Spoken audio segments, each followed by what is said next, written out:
Hello, everyone. This is Christina Barr, and you're watching Black Tea News.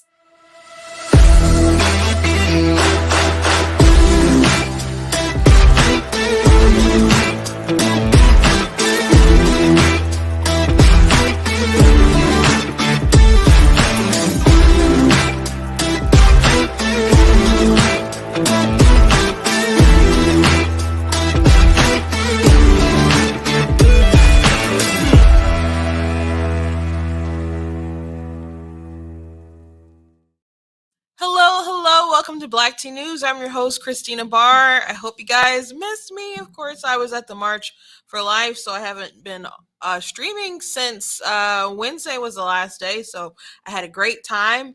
I'm thankful to all my sponsors who helped pave the way for me to go, and it was really heartwarming, which I'll talk about a little bit later today and pepper it out throughout the week. But I had a great time. I really am appreciative of everyone who helped to support that, particularly our gold sponsor, the Michigan Conservative Coalition. So thank you guys so much for everyone who supported that. I want to thank my sponsor, the Brighter Michigan PAC. I'm in their studio today. If I say something today that triggers you, they don't care. I don't care. It doesn't work like that. I'm just using the space, and I'm grateful that they allow me to use the space so we can uplift conservative voices. And I am glad to be back in the studio. It is cold and the roads are bad, but I did make it here kind of on time-ish. But the roads are really bad. I don't know where you guys are all at. I'm grateful that the weather wasn't bad during the march because people were concerned about it snowing. So I'm glad that it's all good here. So, well, it was down there at the time, and it got a little chilly, but I was pretty much okay walking around and stuff like that. So the snow definitely was here to greet me when I got back, and it's kind of bad today, but at least we're here together. So before I jump into anything, I want you guys to please visit blacktnews.com. Check out different content that we'll have on the website. That's on the website right now. Different articles that I've written, different videos. You can catch me on all my platforms on Facebook, Instagram, TikTok, YouTube, Twitch.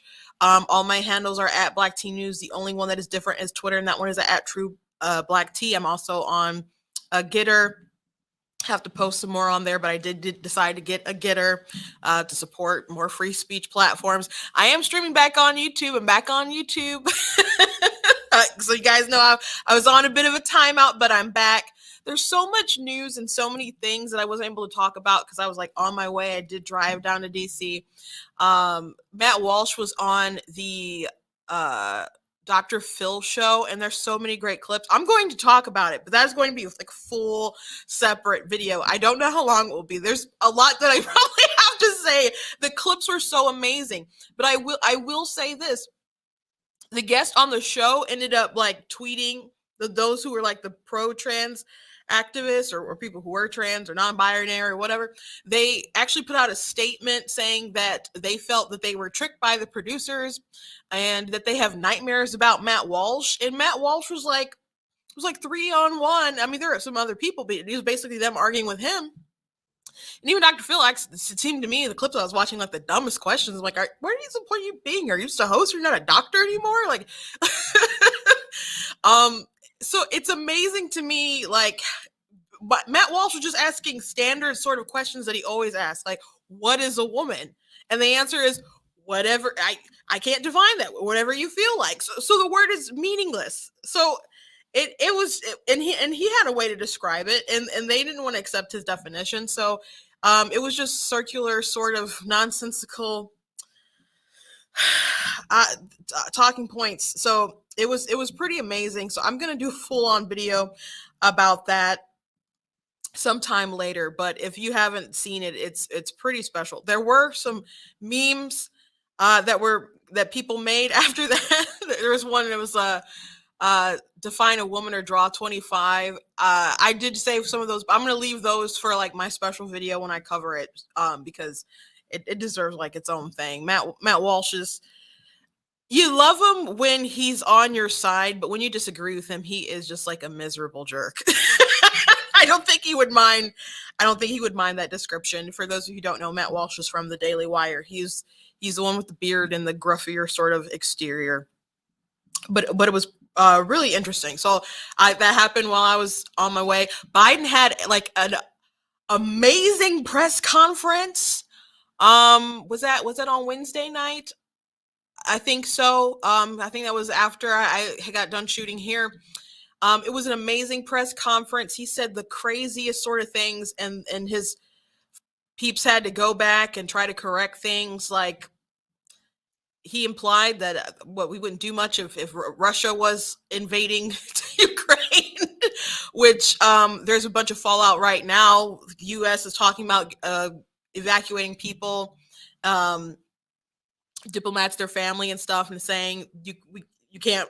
Everything's escalating very fast, and some of you are going to have to get commercial flights and things like that. And you have other people in other countries that are like, hold up, we're still negotiating, we're still talking, trying to have a diplomatic solution. So the U.S. is acting too hastily. So they're not following America's lead. Usually, people follow. U.S. is the one to set the lead, and that's just not what's going on with this president. China's getting more aggressive with Taiwan. But his statements in his press conference were just really amazing. He got really mad at a reporter because he brought up the fact that he compared Republicans to segregationists if they weren't on his side, and he's like, go back and listen to what I said. And it's like, you're like quoting, they're like quoting you pretty much verbatim. And he's like, I didn't say they were these people, like they didn't physically transform in their DNA and they like morphed into them. They're just standing on the side with them, supporting the exact same things. And he went for 2 hours. I guess I'll give him that. But some of his answers were so slow that I don't know if that's actually like a net positive on him. There is a clip that I have from the press conference where he said, this is probably one of the most incredible things. He said he didn't think he underperformed. He was overperforming or out. I guess he's done more than our expectations, and I guess that's true in a way, in a very sad way. Is up. Your signature domestic legislation is stalled in Congress. In a few hours from now, the Senate, an effort in the Senate to deal with voting rights and voting reform legislation is going to fail.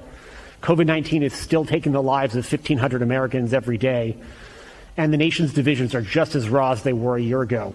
Did you overpromise to the American public what you could achieve in your first year in office, and how do you plan to course correct going forward? Why are you such an optimist? Look, I didn't overpromise, but I have probably outperformed what anybody thought would happen. The fact of the matter is that we're in a situation where we have made enormous progress. You mentioned the number of deaths from COVID. Well, it was 3 times that not long ago. It's coming down. Everything's changing. It's getting better. Look. I mean, the deaths are.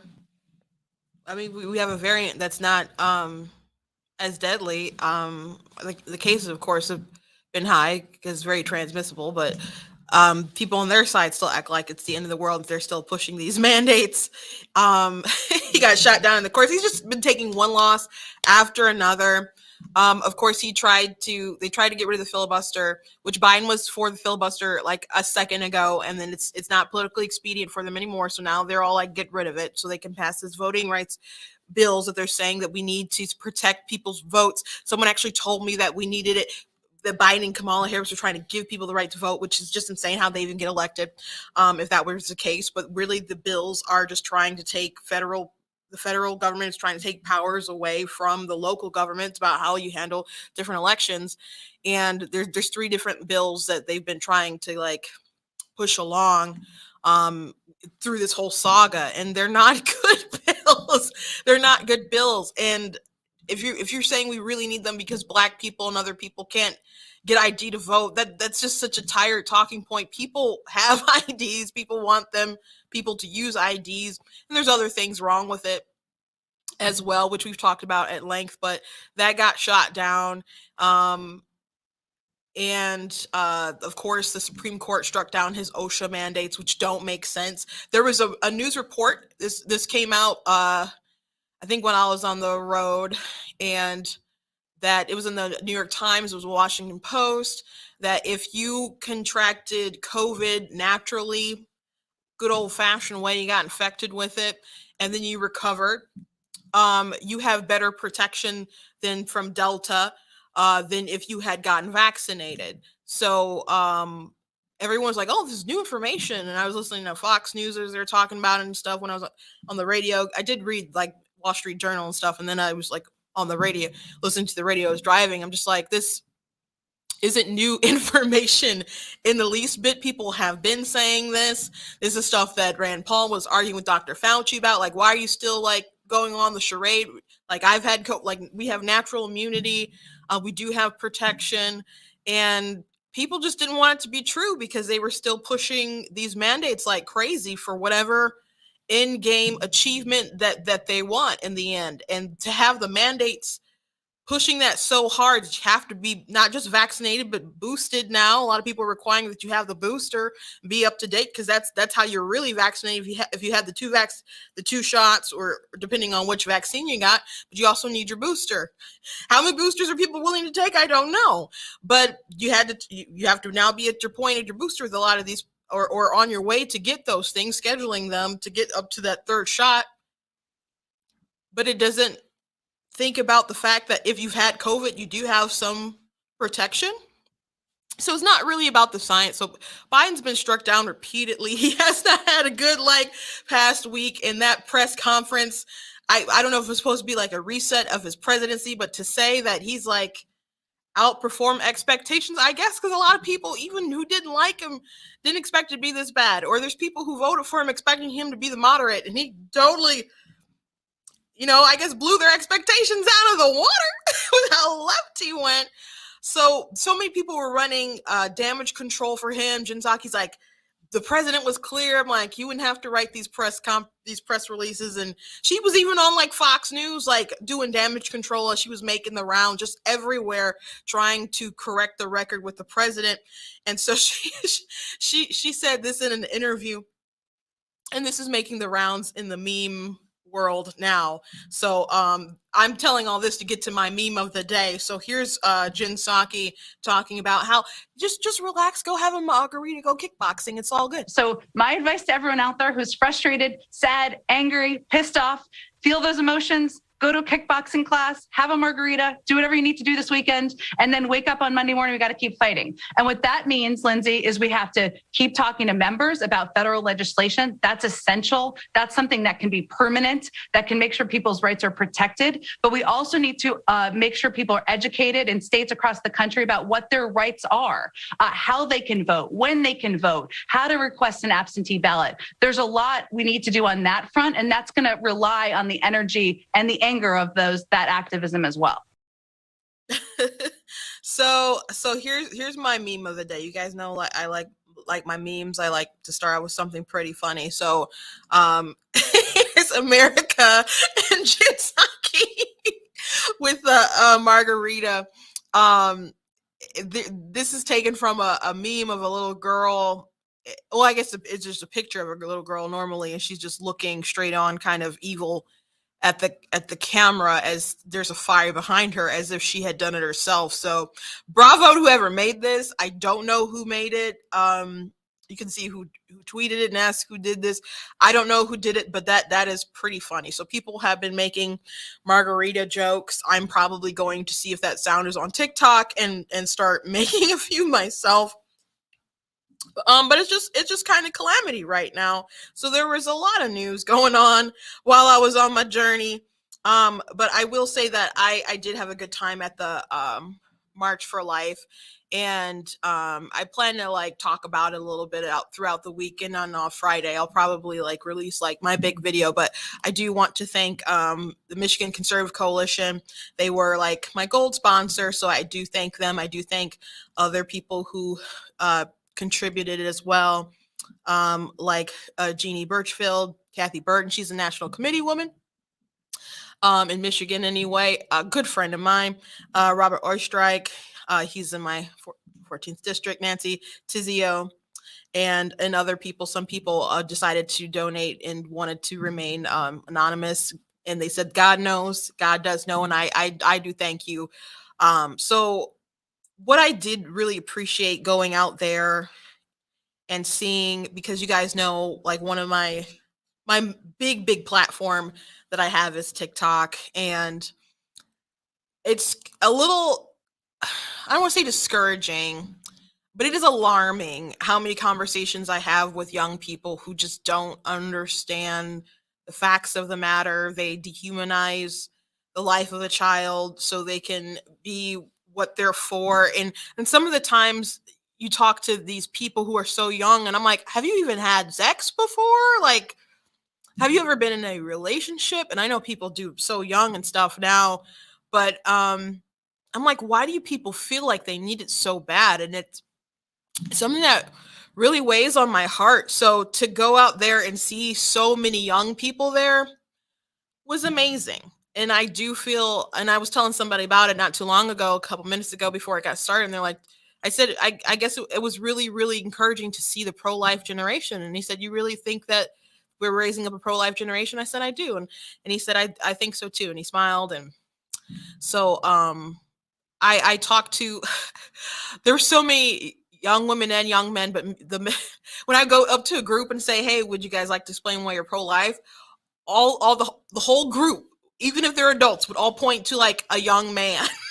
Like, it's crazy that there's so many people who try to silence the voice of men on this issue and say they shouldn't speak on it. But I'm like, in some cases, if the men don't speak, I don't know how many people will speak, because it just seemed like they were just more outgoing on the topic. Not that everybody wasn't passionate for it, but there's just a lot of people who are camera shy. So I definitely had more young men who were willing to talk about why they're pro-life. There was one family I talked to, and they're pro-life because they suffered a miscarriage, and they realized after that loss how precious life was. There are people there who were adopted.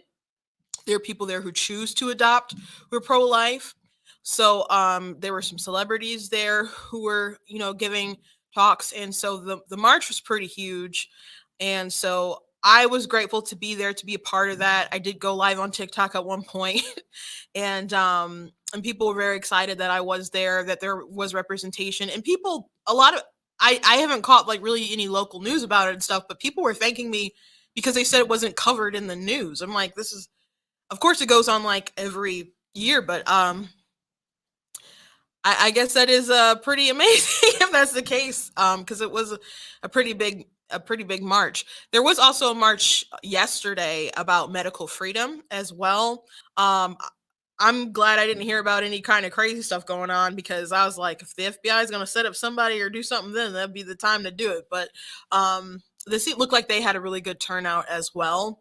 And I'm glad that Biden has got shot down a lot. Like I said, a lot. Last week, he got shot down in the courts, and people are standing up. Someone asked about the convoy for freedom happening in the U.S. and or in Canada. I don't know if that is a question, but there is some kind of convoy that is, people in Canada are like going like to the government and saying, we're not leaving until you start loosening up on these mandates. I don't know what's going to happen in Canada, because there's Godspeed to you guys out there, because there's some crazy stuff going on out there. And there's some people that I follow on TikTok and other platforms in Canada who are just really going through the ringer. There was somebody I know who was allergic to like everything in the vaccine, and he still couldn't get anyone to write him an exemption, and he needed it for work. That they wouldn't do it. They're like, well, we can just give you a Benadryl drip as you take in the vaccine. And so that's what they ended up doing, and they got really sick from it. But now they want him to do boosters. So he's thinking about not doing it and just getting a new job. So he's a really fascinating guy. I think I'm going to try to ask him to come on one of my Saturday shows, because he's just, like I said, he's just really fascinating. But I'm glad that people are starting to wake up. Barry Weiss was on Barry Weiss? She was with the New York Times, and she ended up leaving because she's not a person on the right, but she was just a sane person. And so she was on Bill Maher's show talking about when COVID first came out. She was like coming home from the grocery store, washing her Pringo cans and all the other kind of stuff. She was like in the thick of the hysteria with everyone else. But over time, she's just like realize that enough is enough. Like they did tell you that if you got the vaccine that life would go back to normal for you. And here we are all this time later, and it's not. And in DC, I didn't go into any buildings because they had the vaccine passport. So I did have some Pringles in my backpack, so I knew there wasn't anywhere I could go to eat, get a snack or something. So I made sure that I used the bathroom, and in Maryland. And then I went to DC, and I used till I got back because I didn't know where I could go anywhere. Because I knew that they had those vaccine mandates. So and even if you had like a religious exemption, I think like the March for Life said, you can go some places if you still have an exemption, but you still need to have like a negative COVID test. So it's just a lot, even though you could have someone who has a vaccine go into a restaurant, but they could still be asymptomatically carrying Omicron. So what? Or Omicron. What is the point? What is the point? It's not about the science, it's about the control. And it will go on for as long as people allow it to go on. It will go on for as long as people really allow it to go on. So the thing I really want to talk about today is, and why this episode is titled the way that it is because I saw this TikTok video about this young Black conservative woman, and it kind of really hit home, and I didn't have time to like do a reply, like TikTok reply over the weekend. So I wanted to talk about it today. And it really hits home to me for a couple of different reasons, but this young woman it was her birthday. She had a wig on, and she was just like hanging out with her friends in the bathroom taking a video, and then all these people started, saying she was trying to be white, trying to act white. I saw a video today that was a reply to her original video, making fun of her video, saying, "Oh, child, we got another coon. Is there anything that we can do?" And it's not anything new for people to call Black conservatives, especially like on the internet, on social media, some kind of Uncle Tom, a coon, or Uncle Ruckus, whatever. It's stuff that we're used to, and it's like just like goes right over my head. I don't care. I can't say that everybody's used to it yet, but I'll reply to you to make it content, make fun of you a little bit if you're that ignorant. But her story really got to me. So I just want to play a little bit of it. Well, I guess I'm gonna play her video because she did a reply video to all these people who bullied her, and I just want to talk through it a little bit. Because there's so many people out here who say that they want some kind of racial justice. I'm not sure what that means. I'm not sure what that looks like, because a lot of these people don't believe in living in some kind of post-racial world. As a matter of fact, critical race theory does, like that, what people are really pushing right now. They don't believe in we can live in a colorblind society. The U.S. and everything is just kind of too screwed up that you can't just move forward like the civil rights argued. You have to analyze institutions, perhaps tear them down and rebuild everything, reconstruct it all. So you have a lot of people out there, and we've talked about this before, that really push for, to talk about racism, and they criticize and demean these people who are racist and so on, but they are so racist themselves. And conveniently for them, a lot of these people are Black activists, and they've made it so that they can't be racist because they lack the institutional power to be racist, because they've made up that definition for themselves. They've made up that requirement for racism. So therefore, they cannot participate in it, which I don't think makes any sense either, because when you're invited on Joy Reid's show all the time, or you're working for the New York Times, it certainly seems like you have the institutional power required to be racist. So what does this word even mean anymore? It's just something that you built that only white people can be? I'm like, well, I'm not racist. I'm just that's prejudice that you're describing. What does it matter? You're treating people badly because of where they come from, because of their color, their skin color. You're not a good person. We could just leave it at that. You're not a good person. So all these people trying to gatekeep Blackness is just really bizarre. You're not going to build a better world. And then we instill our children with such an enormous chip on their shoulder.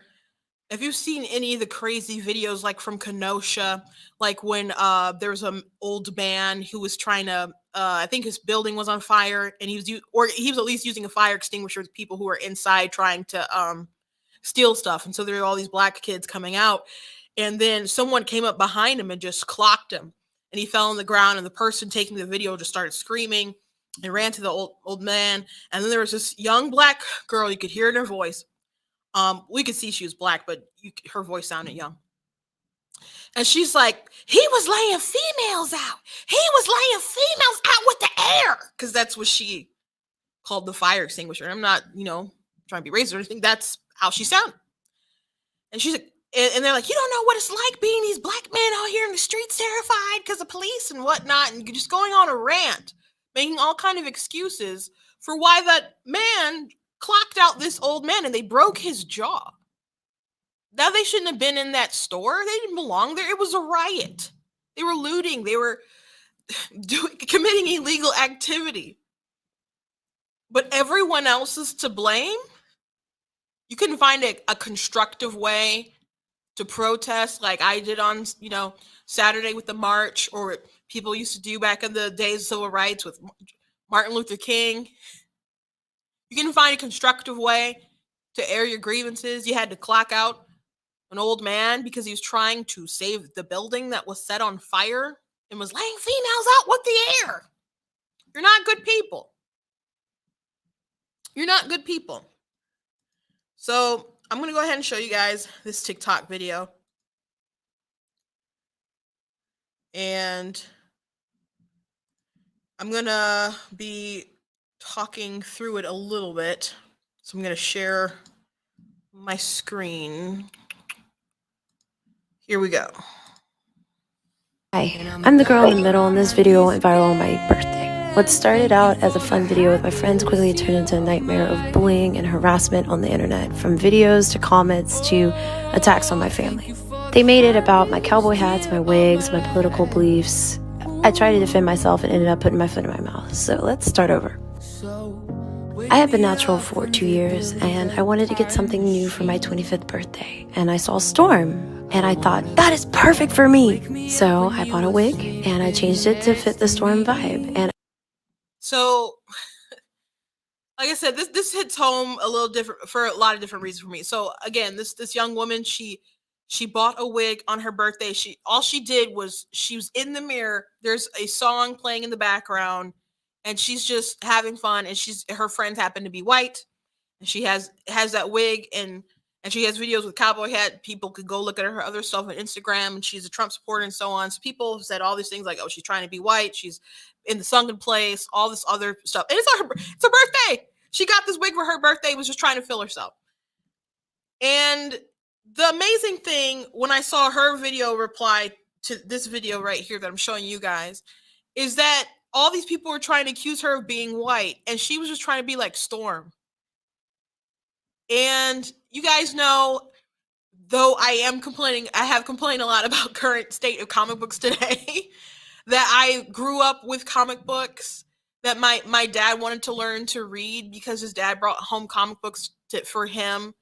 That's something that our family shared together and loved together. And so, I mean, I remember being, in the theater watching X1 and all the other X-Men and stuff. As a matter of fact, a lot of these like opening night movies, many of our church members would go together on opening night. It was always a big event for the family. But I remember watching X-Men's, the 90s Saturday morning cartoon, being so into it. And Storm was such an iconic character, is such an iconic character. And X-Men, it really transcends, it tackles all these stories about being an outsider without always being on the nose about race and stuff like that, because the X-Men powers is what is the stand-in metaphor for it all. So the fact that she was trying to be this empowering superhero, and no one is just like more confident and empowering than Storm. I mean, they call her the goddess, right? I mean, people literally worshipped her, right? She's from in Africa. And she's just trying to emulate that. One of the most iconic Black characters there is. And all these people who granted, maybe they didn't see that, they didn't get that. But they're telling her that she's trying to be white when she's trying to be the most iconic character there is in Black entertainment.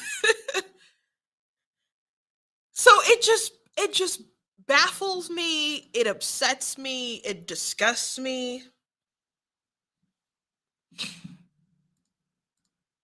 And she also said that she bought a wig because for medical reasons her hair just doesn't grow. And I was having a conversation with one of my friends over the weekend that I went to go see in DC. Well, she doesn't live in DC, but when I went down there, I mentioned that my hair has been this length like my entire life. My youngest sister, her hair is short.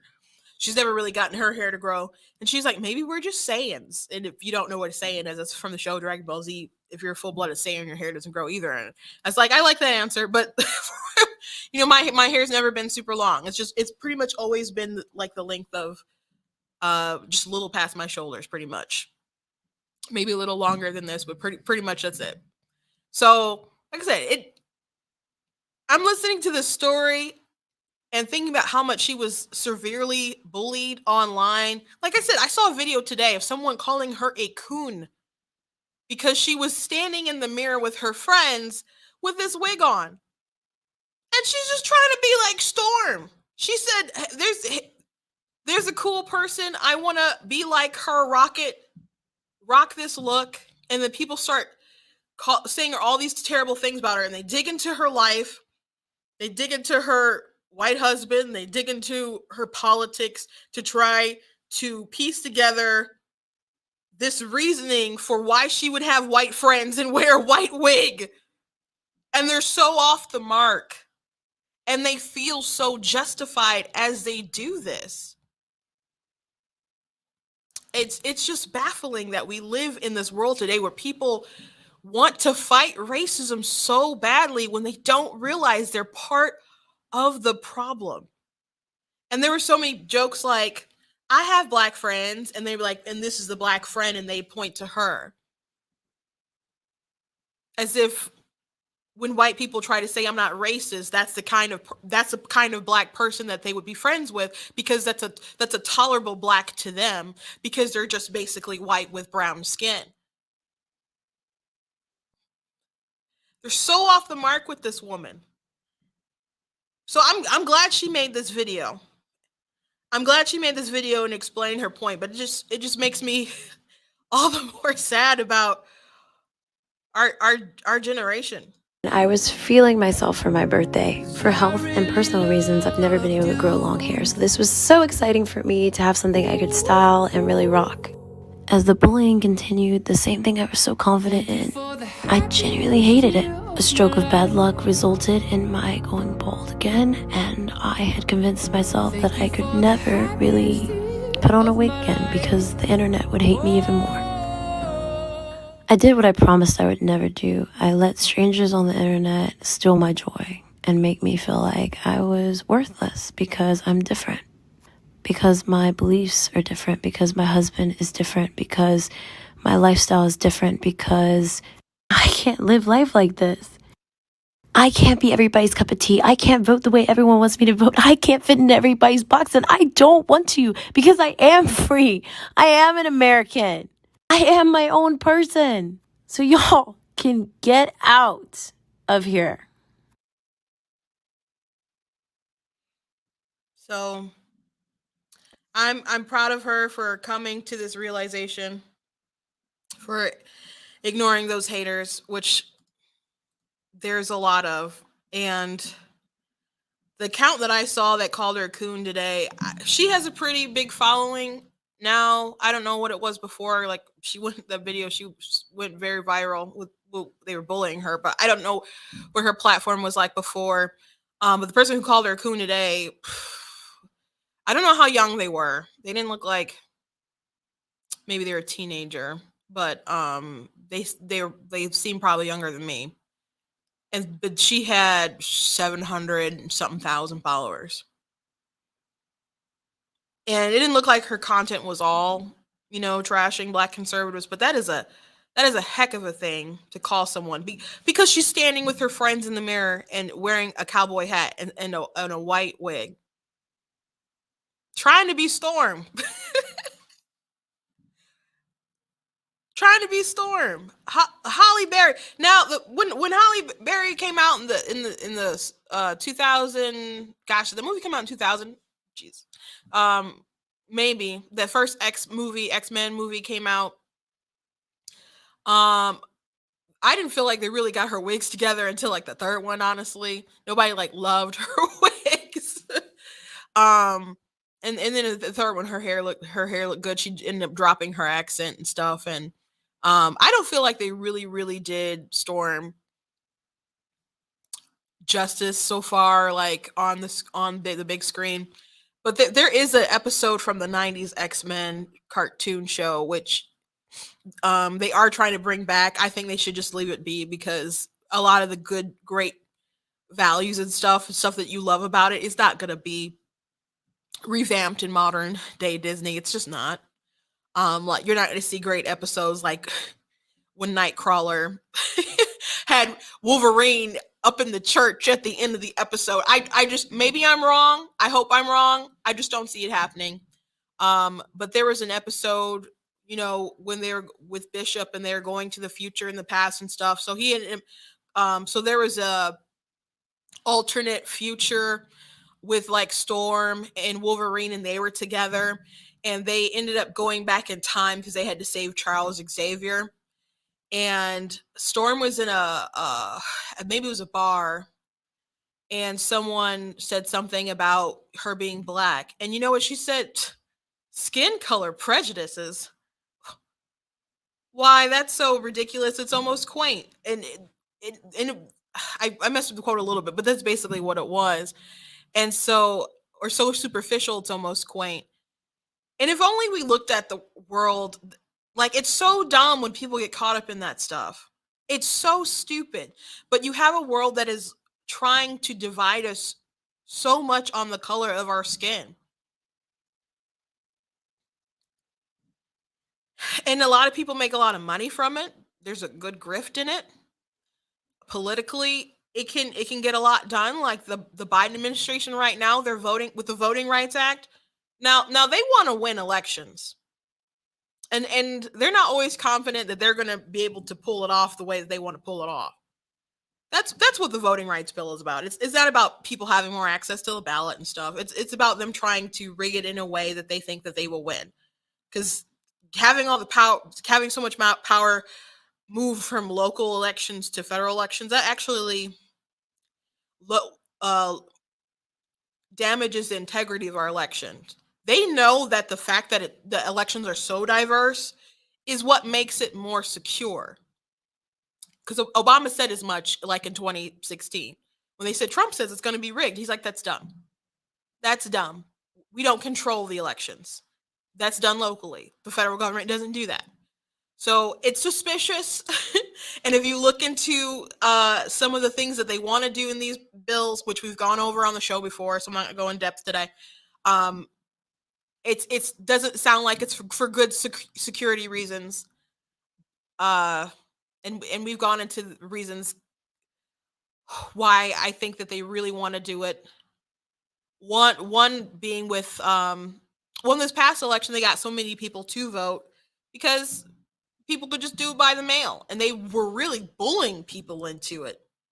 There were ads on like local TV that was like, people can look up and see if you voted. And then they would they showed like the same thing twice. And then they showed a Biden commercial, and then they showed a Gary Peters commercial. He ran against John James. And then they showed the PAC commercial again, like people will be able to look up and see whether you voted or not. And if you don't know this with this background already, like have this information, you may not know that people cannot look up and see who you voted for. But if you're just watching those commercials back to back to back, how they ordered it, because I turned to my family like, I feel like they just threatened me. Because if you remembered, and back in 2016, people who voted third party or people who just didn't vote, how maliciously bullied those people were because Trump was the president and Hillary Clinton ended up losing. Like, you're the reason why she lost. We have the orange man in the office. So maybe you didn't care too much about the election, but you saw something like that and it's like, well, dang. They'll be able to see if I voted for the orange monster. So I better do something about that. And I can't tell you how many times I've seen people on the internet, on Twitter or Instagram and so on, all these places say, I'm so mad y'all made me vote for Joe Biden. That's what people say. That's what people say. And they kept pushing people, get your ballot, turn it in. I'm like, we didn't even have debates yet. You want people to turn in their ballots? And I keep saying this, like, Democrats really rely on their voters not being informed. So they figured, hey, get your ballot, don't think about it, turn it in, have it marked in for Joe Biden. So they could keep you just churning out that without being an informed voter. They will try to arrange that. And so if they can get as many people who are not particularly motivated voters, but they can bully into voting, and they won't be too informed, if they can pump out those numbers and still have control of social media, of the entertainment industry, of mainstream media, that if they could just pump out the numbers, they'll have an advantage. That's why they're so confident in the popular vote, because they don't think Americans will be smart voters. They just think that they'll be raw numbers, and then they'll be able to win in that way.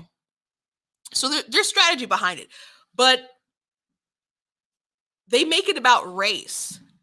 With these voting rights bills, they make it about race. And Joe Biden, even though he tried to walk it back, because even some Democrats were like, you're going too far, man, by comparing everyone who doesn't think like him, everyone who won't stand with him in getting rid of the filibuster. If you're not going to support him, then you're standing on the side of the segregationists, even though that was like him not too long ago, right? So people make things about race because they find it politically expedient, because racism is such a terrible thing. It's such an awful thing. And we all recognize that. Even people who are racist recognize that it's awful. That people don't normally go bragging around about how racist they are. Or people who are racist won't even acknowledge it because it is such an awful thing. And so when people are called racist or accused, no one wants to be that. So even if they know it's untrue, they may pay all this penance. Like in 2020, how many people do you know were just admitting that they were racist and had all this white guilt and they needed to do something? So they blacked out their profile, or they gave money to BLM, or they did whatever to absolve themselves of their sins because they didn't want to be that person. Now, some people were like, I ain't do nothing. And then they'll say, well, even to Ibrahim Kendi, he's like, even to deny if you're not anti-racist, then you are racist, and you can't deny that you're racist. And all this kind of crazy philosophy that just catches up everybody in it. So there's so much political power in racism and manipulating people into racism and into not wanting to be called a racist. So it's not something that's going to die anytime soon in the United States. Especially when people are so quick to jump to conclusions, like with this young lady here. I did a video and I put on TikTok, and I did put on my Facebook page. There was young Black woman, and she was talking about how wanting to know would Republicans be willing to do, and she's like, oh, the Republicans think Black people are just tricked into voting for Democrats, which, I mean, that's what Lyndon Baines Johnson did. So Lyndon B. Johnson said as much. So I mean that's fact. But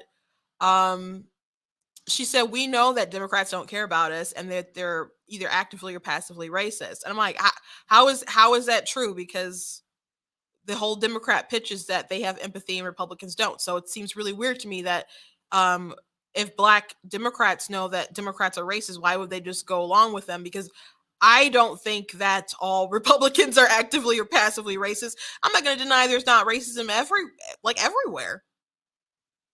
It's not. I wouldn't say it's not a particular Republican thing, and it's not something that I would just tolerate for the heck of it if it was around me and in my face, actively or passively. if I need to have a challenging conversation with someone, I'll have a challenging conversation with someone.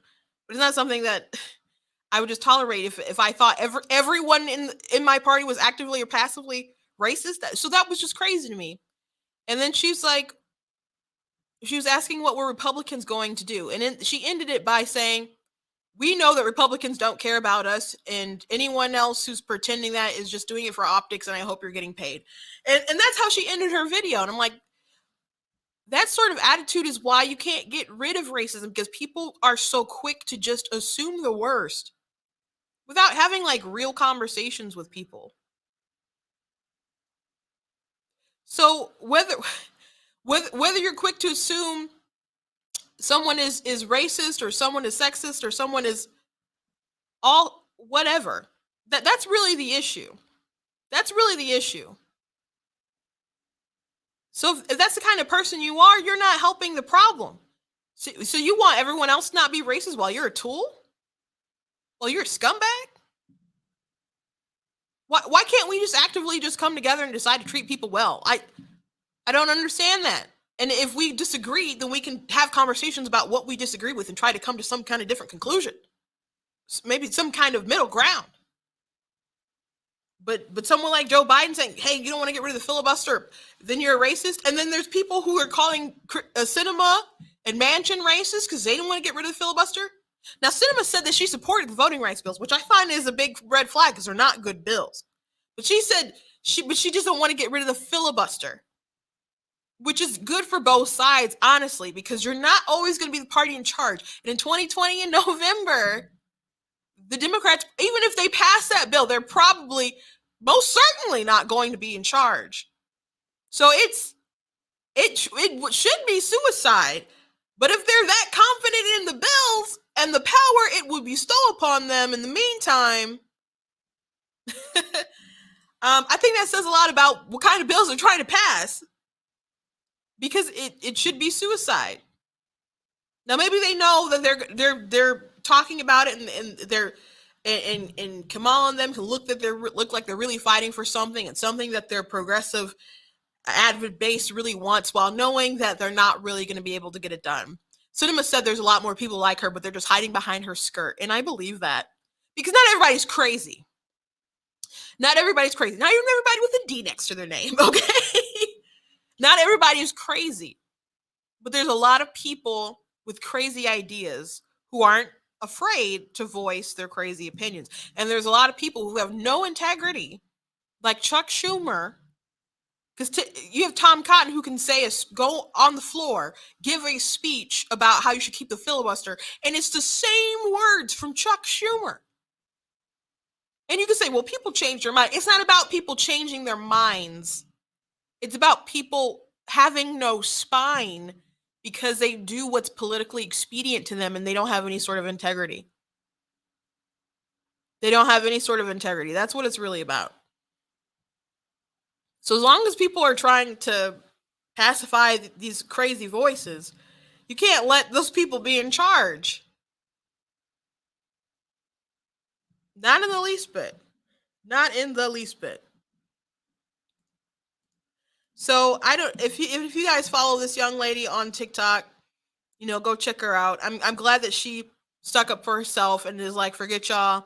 I'm going to vote the way I want to vote. I'm going to love who I want to love. I'm going to take care of my family, and I'm going to start rocking these wigs again. So many people, especially Black people, like wigs. Like wigs, like colored hair. They get colored, they get extensions from other races and stuff, other people's hair, Peruvian and Brazilian and I don't know, all kinds of stuff. They have their hair braided. They may have it, dyed or get different colorings and stuff. People do all kinds of crazy stuff to their hair because it's them, it's their style and whatnot. But they just wanted to pick on this girl. And maybe it's because some of them knew that she was a Trump voter. But you know what? If you want to have a conversation with a Trump voter, then talk to them on the issues. Talk to them about the issues. But you don't have to do this, they're not really Black, or like Nicole Hannah-Jones, the person from the 1619 Project, said there's a difference between being ethnically Black and politically Black. Like, of course, she's black. Of course, I'm black, but would they consider me black because I don't vote the way that they want me to vote, or I don't think the way that they want me to think? Well, I don't want to be them because they're not good people. If you would say something like that, you're not a good person. The way that you lie and the other sort of racist stuff that you say, I don't want to be you. And I have to be alone on an island of just me living my best moral life, and that's what I will do. But I don't want it to feel some kind of moral justification treating other people like garbage. And I know I could be a little prickly with sometimes, or forward, I guess is a better way to when I push back on my beliefs and talk about my politics and stuff. But I would never do some of the things that these people say. Like if what people say stuff like I would never say something like, if you're a Democrat, then you're not a Christian, or something along those lines. Because maybe we don't agree, or maybe we see things differently. But maybe we need to have a conversation, and maybe we'll come to some kind of understanding. But I'm just not going to assume that you can't love Jesus if you're a Democrat. Maybe there's a scripture that you're looking at more. Maybe there's something that you're not considering. But we could have a conversation to figure out where you stand, where I stand. Now, maybe you're lukewarm, or maybe you're not informed on the issues, or maybe there's, you see the charity and other things more important than maybe some other things that I see. But I wouldn't just exclude you from that and make that moral judgment about you, especially without having some kind of conversation. So I don't like all this like jumping to conclusion stuff that people did. But I thumbs up to that young lady. I really appreciate her stance. Before I go, I do also want to talk about this tweet from Warnock, Senator Warnock in Georgia. Someone said, I can't find anyone who voted for him in Georgia. I'm like, well, somebody voted for him. Maybe you can't find anyone who will admit that they voted for him. But Warnock said, as a pro-choice pastor, I've always believed that a patient's room is way too small for a woman and her doctor and the United States government. Now, guys, can you tell me what's wrong with this? There's a lot wrong with this, but let's start with as a pro-choice pastor, he loves that phrase. Man, he loves that phrase. But look at this tweet. This tweet has nothing to do with religion. This tweet has no whiff of scripture, no whiff of good theology in it. I did a TikTok about it and I shared it on social media. I said the mentioning that you're a pastor here is silly. It'd be like me making a tweet and said, as a minister, of course pineapple goes on pizza. And I did a TikTok about that, and now people are debating about whether pineapple belongs on pizza. Of course it does. It's delicious. I know that'll light up the comment section, but it is delicious in my opinion. But it has. If I said I'm a minister, pineapple goes on pizza, that has nothing to do with anything. Just like him being a pro-choice pastor has nothing to do with everything else he said here. So the reason why you would mention something like that is to paint himself as this moral authority in the situation. That, hey, I'm a pastor, so it's got to be okay here. It's not immoral as people paint it as. I'm giving you permission. Some kind of moral permission. But the problem with this is, as a pastor, if you are a Christian pastor, which I believe he claims to be, there's no reason why you would assume that abortion be okay if you are adhering to that sort of moral authority. So if he is an ordained pastor operating under the moral authority of the Christian God, everything else here should be bunk. Now, if he had made a comment like, as a senator, I want to respect the choices of my constituents, but as a pastor, I would prefer if you chose life because all life is sacred. God cares about you, etc. Something along those lines. But we know that Warnock is not like a libertarian, and not all libertarian. And there's pro-life libertarians and stuff. Some people see it as the government intruding, but other people are like, it's an act of aggression. I mean, their whole thing is being against, aggression. So that would be an act of aggression if you had an abortion. So people, talk about it, argue about it, or whatever, and everybody's sees everything the same way. But we know that Democrats are not limited government. The Democrat committee, whatever, and for Congress, the DCCC, I think that's what it's called, or something like that. They tweeted out like the Republicans, they want to get involved with your medical decisions and they should be private, and it's so wrong. I'm like, I know y'all ain't talking with your darn vaccine mandates, making everybody show their vaccination cards if they want to buy a cheeseburger in DC. And it's so amazing, the hypocrisy behind it all. It's so amazing, the hypocrisy. So someone made a good comment on TikTok, and they said, he mentions that in a patient's room is way too small for a woman, her doctor, and the United States government. Where's the father? Of course, the man doesn't really get a say, but that's the sad part of society, correct? The fact that I've seen videos of men crying outside of abortion clinics, begging women not to kill their babies, and it is heartbreaking. So I get really offended when people try to say that men don't have a say in it, like no uterus, no opinion, especially since it's just not dishonest anyway, because they will let pro-choice men talk about abortion all day long. All day long they will. So I don't really feel that's a sincere position anyway. And then also I said, God's not in here. If he's going to bring up the fact that he's a pastor, and he's like, the patient's room is way too small for a woman, her doctor, in the United States government. Where's God in this? Where's God in this? Now, this doesn't need to be a religious decision. And you guys know I don't really bring up religion when I talk about abortion. But he brought up the fact that he was a pastor. So what does God have to do with this tweet? He didn't even mention that God's in the room, and God's everywhere. So what's the point of mentioning that you're a pastor? Because he wants people to morally know that it is okay. And he's trying to worm that belief into people and be like, well, the pastor said it's okay. But what did the Bible say, sir? What did the Bible say? What does your God that you claim to report to say? So Warnock is special. Warnock is very special. So I don't think he will win again in Georgia. It's unfortunate that he did win at all. They did promise everyone that they get $2,000, and they didn't even do that. You guys remember that? They still owe you money, by the way. And they said, because they sent out 600, and then they sent out 1,400, and they're like, well, we delivered on that promise because the 600 was a down payment. I'm like, that was an entirely different president, sir. And I'm not saying that the government should just keep throwing money at people, but I am saying they lied to you. I am saying that they lied to you. They said it's good. The check is good in the mail. That if you vote Warnock and Ossoff, that you will get a $2,000 check. Biden said it. Schumer said it. All these people said it. As a matter of fact, I did a video montage of it some time ago. These people lied to you. Just a reminder, because I didn't forget.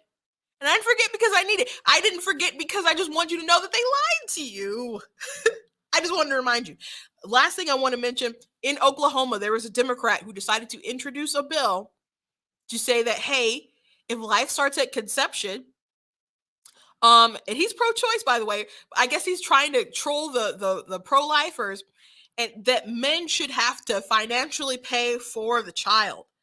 And so starting at even when they're in the womb. And then conservatives were like, bet.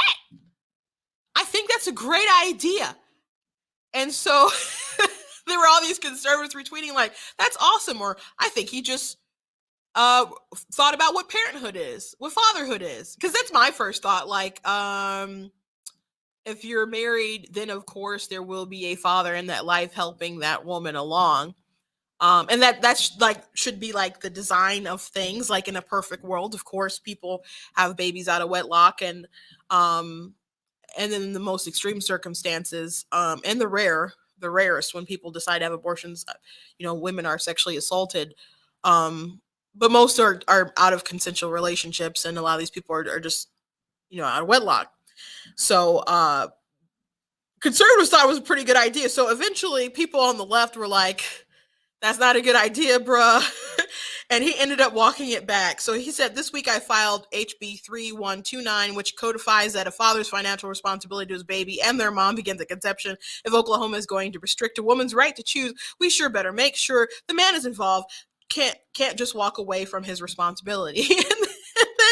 And then after he was trolled a lot, by people on the right were agreeing, saying this is a great bill, and pointing out how he must not really understand the pro-life movement, because everyone's like, this is a great idea.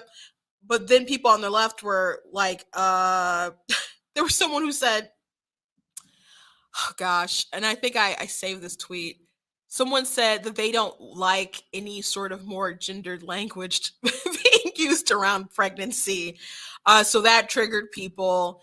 There are people who were mentioning, what about women who are sexually assaulted and forcing those men to, we're having to put their names down and find their attacker's name.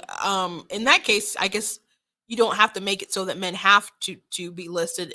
It should be more on the woman's request. Also, I guess I'd have to ask too, how do you know that they're actually the father? Like, at what point can you do a test, a blood test like that, to see if they are the dad?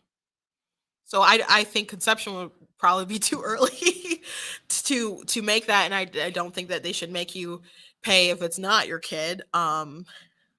So there's issues going along with this. So he clearly did it to troll the right, and the right is like, yeah, men should take responsibility. Men should be responsible. It's actually, and people feel, and Live Action did a great video conveying about how a lot of pro-choice men, abortion is a gift to them, because they don't have to be accountable for the woman, accountable for their child. They can treat women like they're vessels of pleasure. You'll hear pro-choice women talk about how I'm more than just an incubator. Well, you should be more than just a vessel of pleasure to someone who doesn't want to invest their life in you.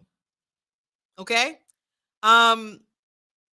So that's sort of what you're treated as by the pro-choice men. So of course his side hated it. He ended up tweeting out, I understand how the language in my message and bill both hurt the cause instead of helping it, and I apologize for not being more thoughtful. Thanks again to everyone who genuinely engaged with me in an effort to make better policy. And he had like a 16 tweet thread apology on it. And then people were saying the Republicans of Oklahoma need to introduce the same bill. So maybe a little bit more thought out than the one that he had. I don't know the full detail of it, but it was just a funny story.